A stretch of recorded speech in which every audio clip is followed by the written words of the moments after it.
Shalom. First off, I want to give all honor, all glory, and all praise to Yahweh, Bahashem Yahushai, Bahashem Raha Kodash. Double honors to the apostles and elders of Great Millstone GMS, who rule well. Shalom to the 144,000, and peace and salutations to the rest of the elect. And to all the Akim and Akwaf tuning in, I pray that this lesson is edifying. There's the brother Halal from the Great Millstone Chicago camp. And this lesson will be a response to the elder Yashawamba down in Dallas. And the lesson that he made, which is titled Martial Law is Coming to the Hood, It's Time. So for those who aren't in the know, for those who haven't been, notified on it, Donald Trump recently just federalized the National Guard to in Jake neighborhoods in Washington, D.C. Donald Trump, he has allowed the National Guard and these police forces to patrol Jake neighborhoods to quote-unquote put a stop to crime. And in a conference, Donald Trump, he said that he wants to take back the nation's capital, which has a huge concentration of Jake and has been plagued by, crime, robbery, assault, battery, and all that other stuff. And, the prophets, man, the men of Yahweh Bashem Al Shai, we consistently told you Jakes out there that martial law was going to come. And that Esau Edom, was eventually going to come with the full justification to basically come in your neighborhoods and slaughter you off and kill you. And with these YNs, committing these crimes and shooting and killing each other in record numbers, they have officially given, Esau Edom the full justification to come down with their sword, which is the blessing of Esau. So I want to start this off. Let's take this to Genesis chapter 27. And I start at verse 39 because, this is the blessing of Esau Edom. And he's always had a hatred for you Jacobites, man, which the main body of Israelites consist of the so-called Negroes, Latinos, and Native Americans, and the speckled bird scattered among the heathen nations. But this is the book of Genesis chapter 27 and verse 39. And this was after Jacob had received the blessing from Isaac. And it says, and Isaac his father answered and said unto him, talking about Esau, behold, thy dwelling shall be the fatness of the earth, in the dew of heaven above. And by thy sword shalt thou live, and shalt serve thy brother. And it shall come to pass, when thou shalt have the dominion, that thou shalt break his yoke from off thy neck. So ultimately, the blessing of Esau Edom was the abundance and the wealth of the earth, different places, that Esau has, mansions, establishments, businesses, and organizations. And it's in Esau Edom, he lives by the sword. He's going throughout the earth, rape, robbing, and murdering, entire nations. Whether it be in South America, whether it be Esau killing off those Australian Aborigines in Australia, what he did to the Northern Kingdom, the Latin tribes in South America, and so on and so forth. Verse 41, and Esau hated Jacob because of the blessing wherewith his father blessed him. And Esau said in his heart, the days of mourning for my father are at hand, then will I slay my brother Jacob. So Esau Edom has always carried that hatred, for us. And this is the last time, that he can pull out that sword, and get to taking Jake out in record numbers. So best believe he's going to go all gas, no brakes, man. Let's get the book of Matthew.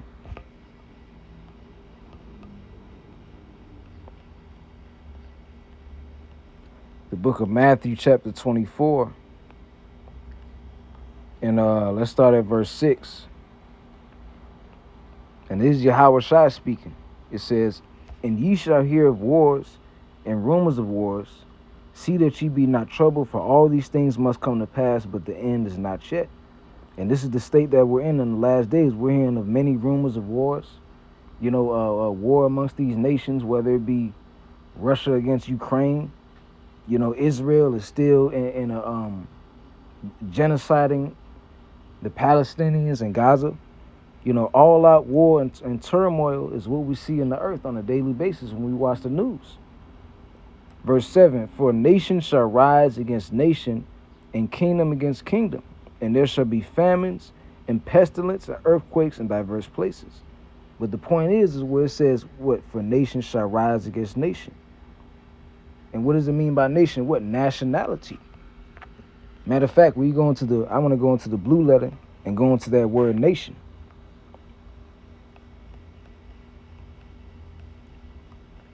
In the concordance, the word nation in the Greek means ethnos, which means what? The human family, a tribe, nation, or people. So it goes into what? Nations of people or races of people going against each other. So this scripture is talking about race wars. So it's going to be nation against nation, which is race against race, kingdom against kingdom, which is going into the turmoil between these different countries and all-out division. And Esau Edom, he's going to use this opportunity to take out as many of you Israelites as he can, because ultimately we are the main target. Beginning, of course, with the men of Yahweh Bashim Al-Shai, because we know who we are. But eventually, all Jake, man. Because if Esau had it his way, he would exterminate each and every last one of us off the face of the earth. That's how much the devil hates us. And the reason he hates us so much is because what? We have the blessing. This is the book of 2nd Ezra, chapter 16. Matter of fact, before we get there, I want to get the book of Wisdom of Solomon. And this is Wisdom of Solomon, chapter 2, and verse 1.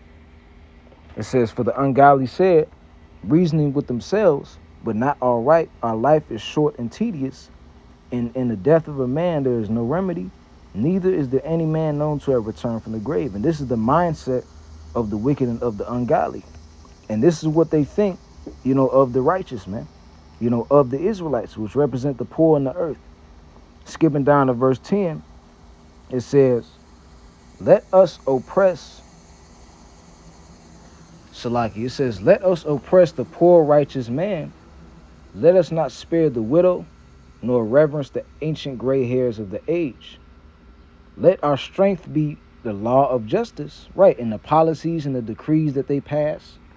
And now, thanks to how run down these J communities are and how, crime-filled it is, these YNs, these niggas out here have given Esau the full justification to send the National Guard and these troops, and the police forces to round you up.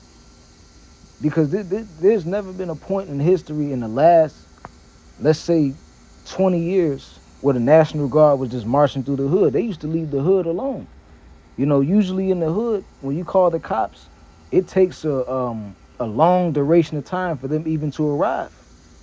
And by the time they arrive, it's already too late. It's already somebody DOA, dead on arrival. But now, they're going to be all throughout these communities. And Trump also mentioned Chicago, New York City, LA, Philly, Oakland, California, all of these places where it's a huge concentration of Israelites. Donald Trump mentioned those cities by name as other potential places where the National Guard and these other police forces can linger around at, man. Verse 11. Let our strength be the law of justice and the policies, for that which is feeble is found to be nothing worth. Therefore, let us lie in wait for the righteous. So now this is going into the men of Yahweh Bashim Al-Shai, because he is not for our turn, and he is clean contrary to our doings. He upbraideth us with our offending of the law, and objective to our infamy, the transgressions of our education. And that's why, in Babylon the Great, everybody that stands up, against the evil tyranny and wickedness of Esau Edom and the policies that he passes, since he controls the media, he will push out a false image to defame the character of all those who stand against him, man. And that's exactly what he's going to do to the men of Yahweh Bashim Al-Shai and the men of Great Millstone and those that teach the likewise doctrine. Verse 13. He professeth to have the knowledge of the Most High, and he calleth himself a child of the Lord. He was made to reprove our thoughts. He is grievous unto us even to behold, for his life is not like other men's, his ways are of another fashion. We are esteemed of him as counterfeits. He abstaineth from our ways as from filthiness. He pronounceth the end of the just to be blessed, and maketh his boast that the Most High is his Father. Let us see if his words be true, and let us prove what shall happen in the end of him. So eventually, Esau Edom is going to come down with that great wrath and that great sword. And how is he going to... Let me read 17 again, Salaki. It said, let us see if his words be true, and let us prove what shall happen in the end of him. And how are they going to do that? By coming after the men of the Lord, and possibly taking some of our lives. That's how they're going to see whether or not we truly are the children of Yahweh B'Shem Al Shai. In their wicked mind, they look down on us, man. The scripture said that the sinner is against the godly, and the godly against the sinner. And righteousness versus wickedness, man. So Esau looks down on all Jake as a whole, even these wicked Jakes out here too. But the biggest threat to Esau Edom's kingdom and society are the men of Yahweh B'Shem Al Shai, the Israelites, man. The dry bones spoken of in Ezekiel 37 that have the breath of life in them, that have the spirit in them. To prophesy the downfall of this kingdom. But from there, let's get the book of let's get the book of Esther, chapter 3 and verse 4. And it says, matter of fact, I start at verse 1. And it's talking about Haman, who was an Edomite. After these things, did King Ahasuerus promote Haman, the son of Hammedatha, the Agagite, and advanced him and set his seat above all the princes that were with him. So you had King Ahasuerus, who was known as King Xerxes, who promoted this Edomite in his kingdom, and gave him a high position of power. Verse 2, and all the king's servants that were in the king's gate bowed and reverenced Haman, for the king had so commanded concerning him. But Mordecai, who was an Israelite, bowed not, nor did he reverence. Then the king's servants which were in the king's gate said unto Mordecai, why transgresseth thou the king's commandment?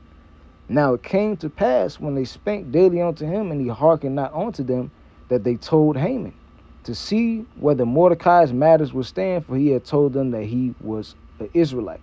So because Mordecai was an Israelite, he wasn't willing to bow down, to the king's commandment, because his laws were diverse from all others, man. And he understood that. And when Haman saw that Mordecai bowed not, nor did him reverence, then was Haman full of wrath, and he thought scorn to lay hands on Mordecai alone, for they had shewed him the people of Mordecai. Wherefore Haman sought to destroy all the Israelites that were throughout the whole kingdom of Ahasuerus, even the people of Mordecai. And this is the same thing that Esau Edom is about to attempt to do today. Starting off small by allowing the National Guard to march through these Jake communities, but eventually when things get tough and people get more violent, Esau is going to come down with that sword, and many of these Israelites are going to be slaughtered, including some of the men of the Lord, But they're going to die to glorify Yahweh B'Shem Al Shai. Verse 7, it says, in the first month, that is the month Nisan, in the 12th year of King Ahasuerus, they cast that is the lot before Haman from day to day and from month to month to the 12th month, that is the month Adar. And Haman said to King Ahasuerus, there is a certain people scattered abroad and dispersed among the people in all the provinces of thy kingdom, which is talking about us. And their laws are diverse from all people, neither keep they the king's laws. Therefore it is not for the king's profit to suffer them any longer. So Haman, went to King Ahasuerus, and he told them, look, there's this people, the Israelites, scattered among all provinces that serve, the God of the Hebrews, whose ways are diverse from all our ways. Therefore, verse 9, if it please the king, let it be written that they may be destroyed, and I will pay 10,000 talents of silver to the hands of those that have the charge of the business to bring it to the king's treasury. So because the Israelites were in that land, the same way we're in the land of our captivity today in Babylon the Great, Haman conspired to destroy the Israelites, man. And that's the same thing that Esau Edom is conspiring to do today. Hunting you Jakes down. And he's done it multiple times. Look at Hurricane Katrina, man. The truth about that came out, and you had Jakes saying that when those Jake neighborhoods were flooded by that hurricane, Salakia, when those neighborhoods were flooded, you had Esau who was hunting down Jakes, man. So once again, man, you niggas out here, these criminals, they're giving Esau the justification to come after them with that sword that they've been blessed with. So I'm going to end this all off with the book of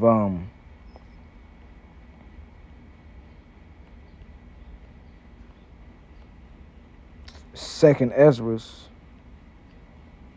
Let's go to Second Ezra 15.